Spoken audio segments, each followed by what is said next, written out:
Bonjour à tous et bienvenue dans ce nouveau tuto Electric Motion où je vais vous détailler le franchissement d'une marche en moto électrique. Donc vous l'aurez compris, c'est un petit peu différent qu'une moto thermique, mais il faut savoir que les capacités sont vraiment exceptionnelles. Avec un moteur électrique, on va tout jouer sur le couple. Hein, un peu à l'image du diesel avec une voiture, sauf que là on a encore plus de performance, sans bruit et sans pollution. C'est impeccable.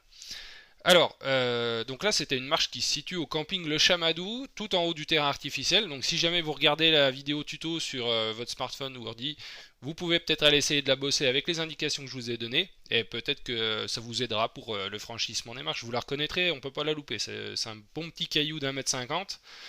Donc là, sur une prise d'élan, on vient toujours chercher à comprimer la moto au maximum vers le bas. Donc, on écrase les suspensions, on y va volontiers, on fait pas les feignasses. Ensuite, dès qu'on commence à sentir l'effet mécanique de la remontée de celle-ci, on commence à charger un peu l'arrière tout en accélérant à fond. Et là, le couple vous fait décoller l'avant et vous propulse sur la marche. Et c'est au moment de l'impact, donc on cherche toujours justement à taper la marche à la moitié de sa hauteur, important. Et au moment de l'impact, on vient déclencher une extension, verticale l'extension. Hein. Pas besoin de chercher à faire passer la moto en avant ou quoi. Vous avez donné de l'élan, à partir de là, la force centrifuge, elle fait le reste. Hein. Donc vous cherchez à faire monter la moto. Et ensuite, au moment de l'impact de la roue arrière, pensez à bien fléchir les genoux. Si vous regardez bien dans le tuto là, dans la vidéo le ralenti, on voit mon buste, il ne bouge pas. Je reste à peu près au même endroit si on se base justement sur les arbres qui sont en contre-plan là.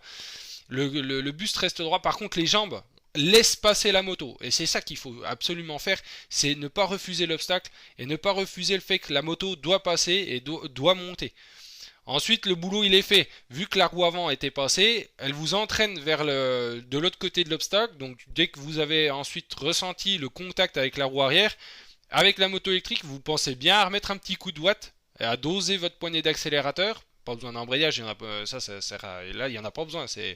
Voilà, vous dosez votre accélérateur pour rester soit en équilibre, sortir sur l'arrière, ou pas en marche arrière en bas du caillou. Voilà.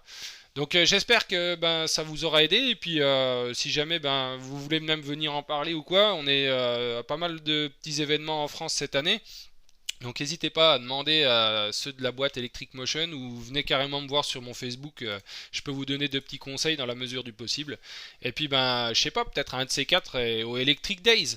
Allez, salut à tous, amusez-vous bien, ciao.